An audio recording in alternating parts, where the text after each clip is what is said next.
The future of our workforce isn't just written in boardrooms or factories, but in the universities, classrooms, and various forums, as well as in the minds of education leaders. They are the real visionaries who are pushing the boundaries in terms of creating the right set of talent, skills for the future professionals. In this series, Shaping Tomorrow, we honor them.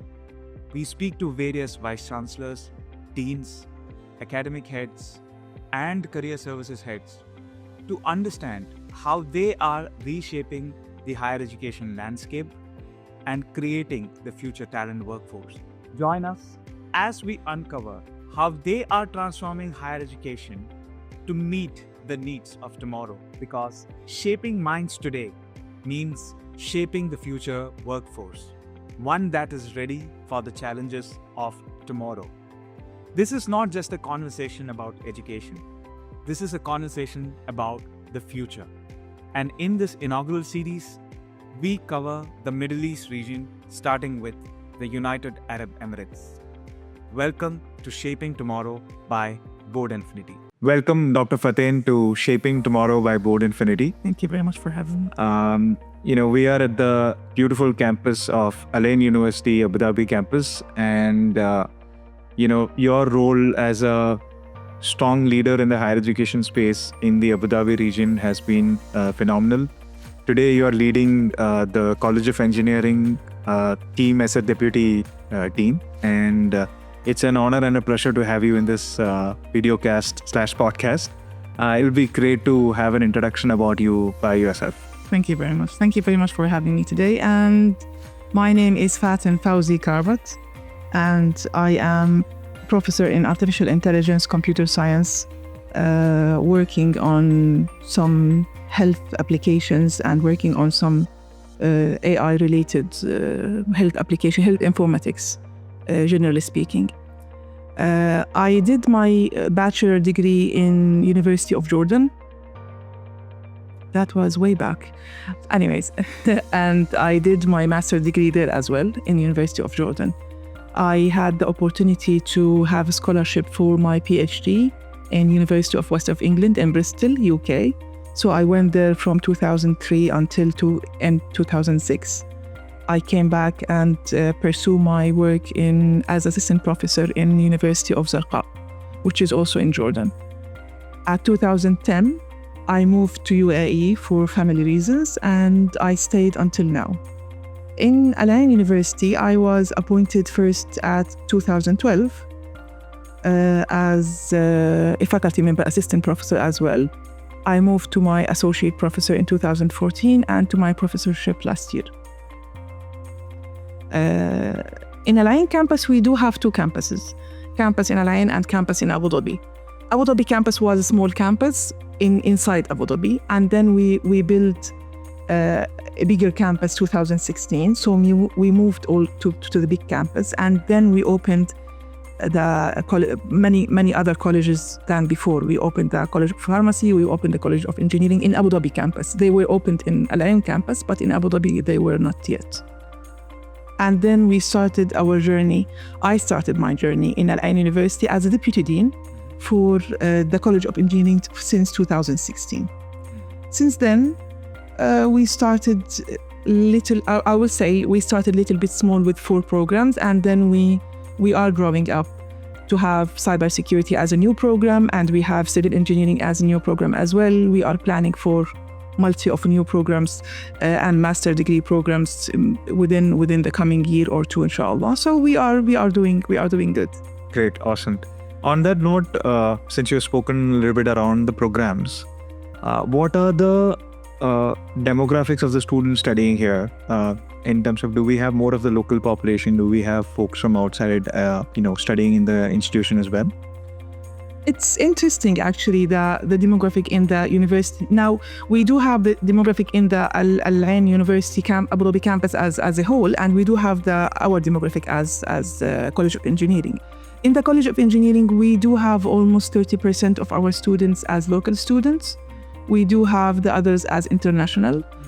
from maybe different 12 nationalities in general. So we do have from Jordan, from Palestine, from Iraq, from Bangladesh, we have from India, we have from the UK, so we do have many students coming from Russia, one of our great students from there as well.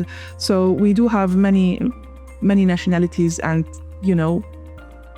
many students coming from all over the world to make sure that they are studying engineering in the college. Excellent. So when I was going through your profile, I found that you have very strong research interest in data analytics, machine learning, AI space. Can you throw some light into that around what is the work that you're doing in that? Now, my PhD was in having classifier systems, which is an AI technique or machine learning technique on predicting recoming breast cancer. So it was about health informatics. It was engaging interdisciplinary research together, engaging classifier systems and engaging breast cancer as well, to make sure that we can predict the future for patients in general. After that, when I came back to Jordan, I started looking into the higher education thing, and that was because I felt that we need to put some AI thing, we need to put some AI touch on the research going into the higher education. We need to put something related to KPIs, but not any KPIs. We need to have some predicted KPIs or some automated processes or some and so on. So I worked on a different research regarding frameworks working in the higher education in general.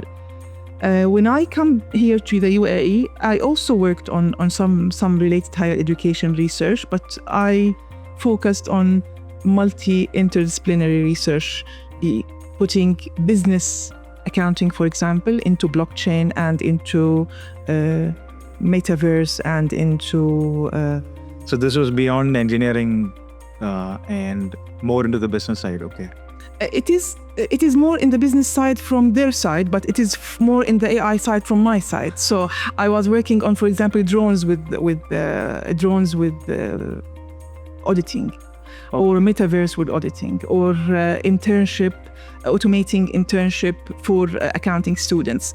And also at the same time, I was and still working with international bodies and King Hussein for breast cancer and King Hussein for Cancer Center. I am working on health informatics issues, looking into classification, prediction, building models related to cancer, breast cancer, brain cancer, colon cancer, and other ways of doing that. Infection in hospitals, for example, and so on. So I'm working on both sides so that I can integrate my knowledge into real situation research rather than theoretical. Theoretical is nice and it's fun, but applied is my way of doing things. Yeah, interesting.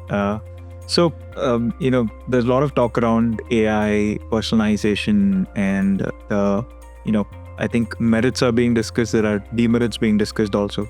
Sure. Do you have any viewpoint around how we need to regulate AI? I had a document from, I think, the Ministry of AI in the UAE that they wanted us to review, and they wanted us to look at it in general.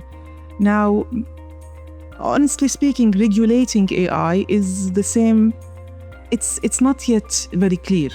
The only thing that we need to make sure that we are doing right is to make sure that we are authenticating our work and students' work. I'm talking about now College of Engineering in specific.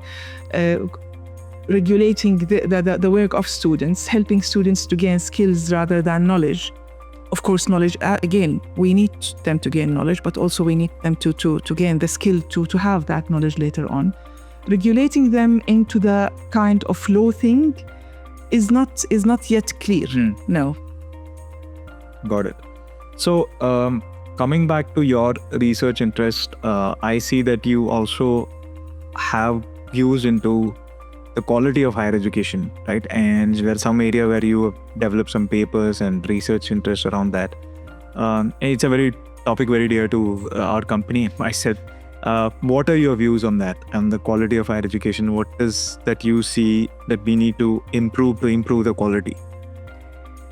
Now, if we are talking about quality, we need to define quality together, because I think that every one of us do have a different definition for quality. So if we are talking about quality, are we talking about KPIs? Are we talking about measures that can be put on paper by numbers? That's a different issue. If we are talking about quality regarding students and quality regarding curriculum and quality regarding planning, that's another issue as well. Right. So for my work with my students, usually I will not measure the quality of my students by their grade. A grade is a very good and very nice assessment tool that we need to use, and I cannot propose anything else. But I cannot say that this student is a good student and has very, very nice quality if only he gets A or B. So it won't work this way. Quality of students, quality of higher education can be assessed by different things, by different indirect things. One of them is the ability to make sure that we are covering the need of industry. That is quality of education, to make sure that our students are ready in their skills, in terms of their skills, that they are ready to go outside and start doing their work. That is also quality. The quality of higher education as well can be promoted as how much is my student doing well in their well a human being, in their personalities, in their that kind of thing. Also a quality of our students and our education. So all of these direct, indirect assessment tools, or direct, indirect quality assessment tools can be joined together to define quality.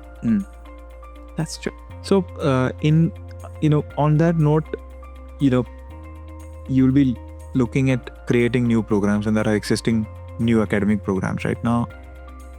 How do you usually try to measure the success of these programs, and how often do you use it and reevaluate the metrics behind it? Yeah.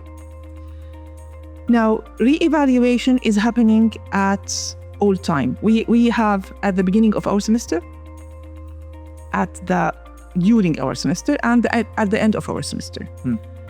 At the beginning of our semester, usually we have a process. And here I would like to recall some conflict between process and innovation. There is a conflict there, right? And that conflict usually will harden our work, or will make our work more interesting. In what we are doing now, in reality, put aside what ChatGPT might say, that's a different story. But for now, our reality, at the beginning of our courses, at the beginning of our semester, usually we evaluate our curriculum. We evaluate our courses. I'm teaching now database systems. I evaluate my syllabi. I look at it, make sure that everything is clear, make sure that everything is fine and everything is there. If I would like to propose any change, that cannot happen until the end of the semester. However, if I can propose any change that can be done within a semester, that can happen. For example, my project, we had a talk with one industry last week, I think, one industry organization, and they were talking about having some applications or some technological applications regarding the MS problem, the MS health problem. Okay. Yeah. So how can we put that into my curriculum? I cannot do that on paper, but for the projects, I ask my students, look guys, we are going to have a project which is in the syllabi, but that project will be directed to this problem. So think about something related to that. Interesting. In this way, we can, I can grow my curriculum in general, and I do have that kind of re-evaluation in that instance. At the end of the semester, usually my students will have their evaluations. If they do have really any problem that I couldn't see within the semester that might happen. Maybe we were talking before life, and we were saying that we are from different generations. I know that seems a little bit weird, but in reality, we even 5 years now will make a very, very big difference. Yeah. I might see something that my students cannot see, and vice versa. They are seeing something that I can't see. So if they do have any comment, we ask our students to put their comments without names, and they will send the comments to the QA section. Which is really nice. Yeah. And after that, we will look into them. And also we will ask the faculty member, which I am one of them. I will put a report, generally speaking, that do I find the course fine? Do I need to enhance it? Do I need to put inside it something else? Especially with the growth or the innovation of availability of ChatGPT and cloud and pilot and co-pilot and so on. So any LLM now existing inside the higher education is a very nice help and is a very great achievement. It's a very great innovation. But we need also to make sure that we are shaping our curriculum based on that innovation as well. So based on that, we can evaluate our courses at the end of each semester. Having said that, we do have a process also to evaluate our whole plan each 2 to 3 years.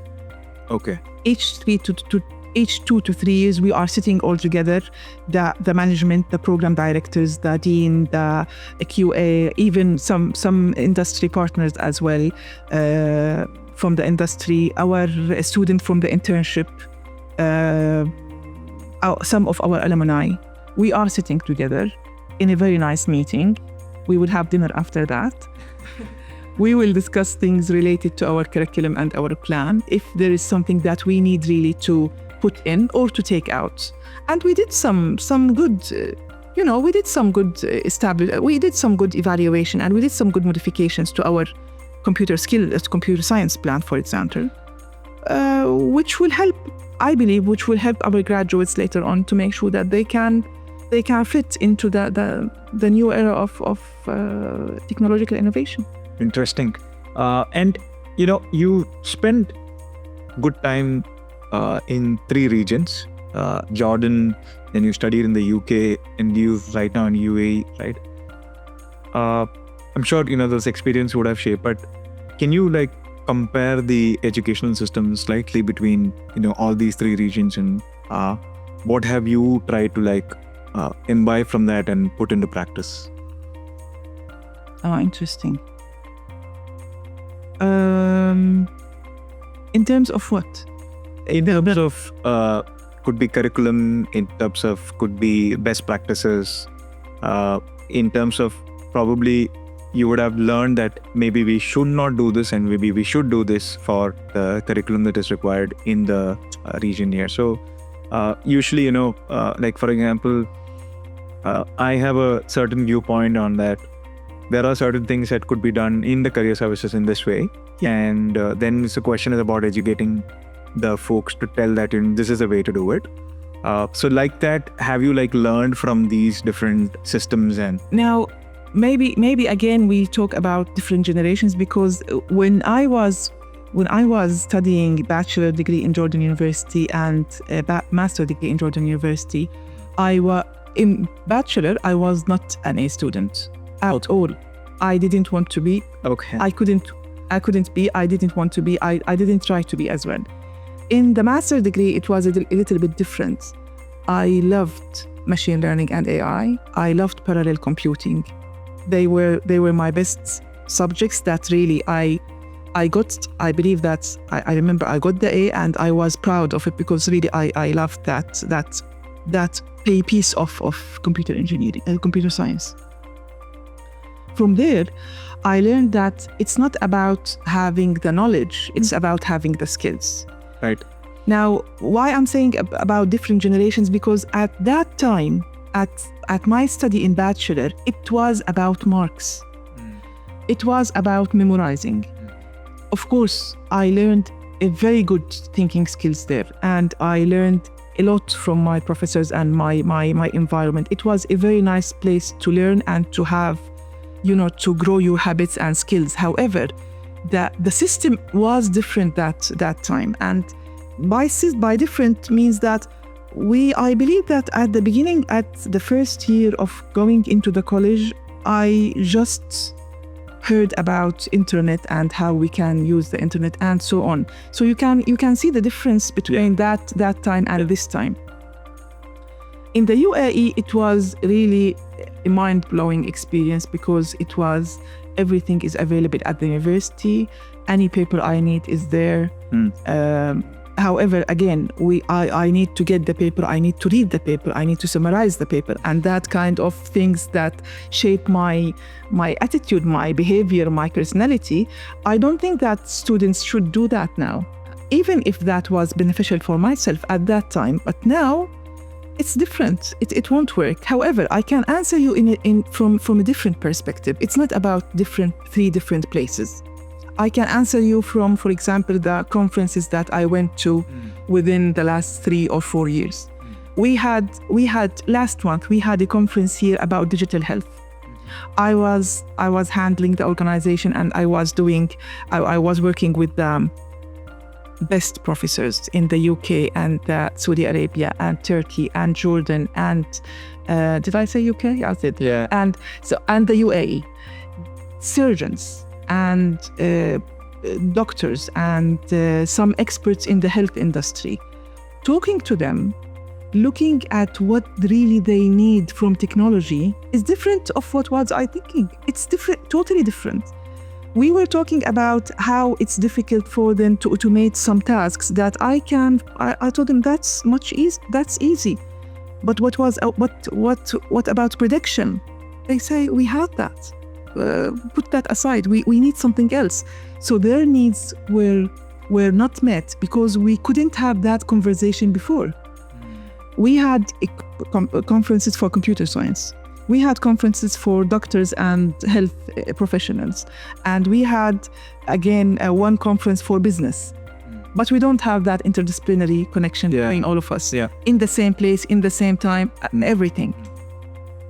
So I learned from that time. I asked some of my students, brilliant students, to talk to some of the surgeons to make sure that they can pursue their master and PhD later on in that field, because they are very good software engineers in their study, and very good. I don't mean A student, but of course A students are also good, but they do have the thinking skills that really they are brilliant in their thinking skills and the skills that they are enhancing each day.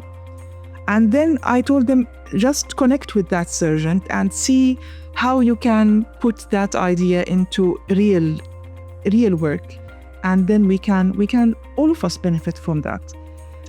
Another experience from learning what to do and what not to do. We have a student in our college that he's deaf. And that is another total experience, because you think that a deaf student will be able to read whatever you write to him. And I was thinking that, look, he's a very brilliant student. He is, and you can see that he knows many things, but now the communication between us is a little bit different. Difficult, yeah. I write something for him, and I ask him to read that and to do whatever is in the text. He couldn't do that. I talked to his teacher, which is the sign language teacher. She said, they don't communicate the way you do.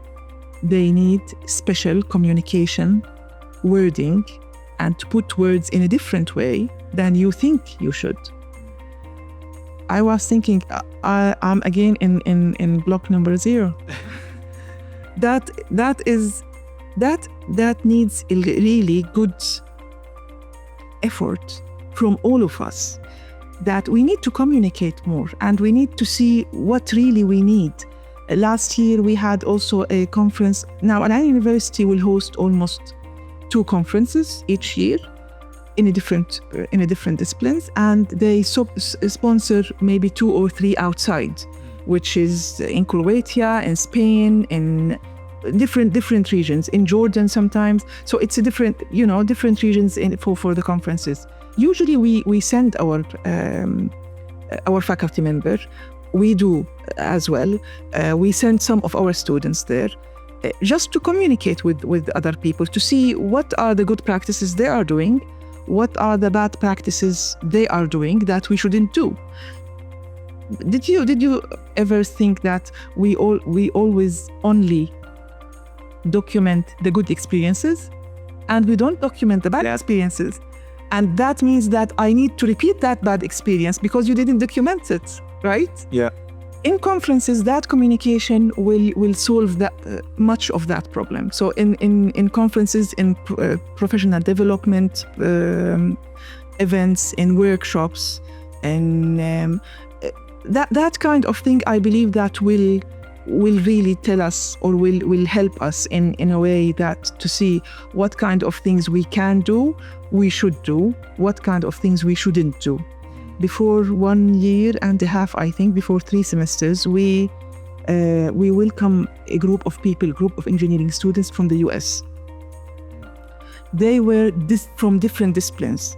They worked with our students in a project for clean energy. Okay. Yeah. So we had the project down. We keep that project there, and we just put around it some shades just to make sure that it will stay there, at least to remind our students and to remind ourselves that we can do interdisciplinary projects. It's hard to manage. That's totally right. But doing things with someone from the US, different culture, different diversity, different things, thinking different, even I'm not sure even we have the same curriculum or not. But our students, from the beginning, they clicked with those students. They can communicate. We had a very nice project at the end. We tested it with a very nice help from our supervisors, lab supervisors, and admin in the College of Engineering.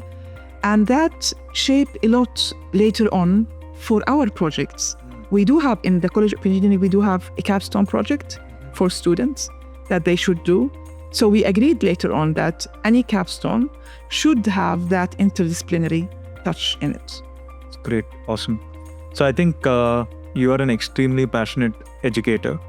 What does Dr. Faten do when not working? Usually I will use my free time to communicate with my family. My parents, my sisters, my brother are all over the place. One of them is in the UK, one of them in Saudi Arabia, one of them in Jordan. So we do usually communicate in our free time. Now, I do have something that I'm doing now with my dad that is painting by numbers. Do you know that? Okay. Yeah. That's a very nice thing to do in any free time, to be honest. And it's a way to... it's a way to relax and a way to produce something. I don't try to cook because I'm not a good one, so I don't do that. Myself and my husband are working on planting something in our small garden. It's a small balcony. We call it garden, but that's fine. Yeah. So we do. I do these things usually in. Interesting. So on a closing note, I think you have been fairly successful as an administrator in the region. What I would like to understand is, do you have probably 1 or 2 recommendations that you can give to the broader community, especially, let's say, deans, vice deans like you, who are probably building like strong engineers for the future, what they should take care of while they set up their academics and administration? Now, if I can do different categories of advices, that would be nice. For students, I would advise them, and always I do that to my students, to go to the softer skills rather than the hard skills. They need to know how to talk to people. They need to know how to present their work. They need to know how to learn new skills as well, even in the technological skills. So they need to know that. For my colleagues as a faculty members, I believe that my advice would be that collaborating with industry is not that much difficult as we think it is. It's not. So just collaborating with the industry will be a very nice achievement for anybody of us as a faculty member. I believe that if I will go back 2, 3, 4 years back, I will use the COVID time to collaborate with industry more. But now we are here. I believe collaborating with industry is a very nice achievement and a very nice addition to the way of that we think in general with our students. To the deans and deputy deans and administrative in administration, membership in the College of Engineering in general, I think that mainly that I know that admin work is a lot of work, unfortunately. And that work usually, what we tend to do is to keep working and forget anything about outside. So if I would like to advise anyone, please communicate with others. Even though you have work at office, that's fine, but you need to put at least some targets that you can do, that you are able to do, and to go outside, just see how the world is forming, and then when you come back, you'll be different. Excellent. I think it's been a great, insightful discussion. Thank you very much. With you. Thank you for spending your time and being here to, kind of benefit the community. And that's what we are trying to do with Shaping Tomorrow by Board Infinity, where we are bringing in educators like you to spend time, give those valuable nuggets of wisdom which the community can benefit from. I once again thank you from the bottom of my heart, and good luck with all your future endeavors. Thank you very much. Thank you very much for your time, and thank you very much for the interview.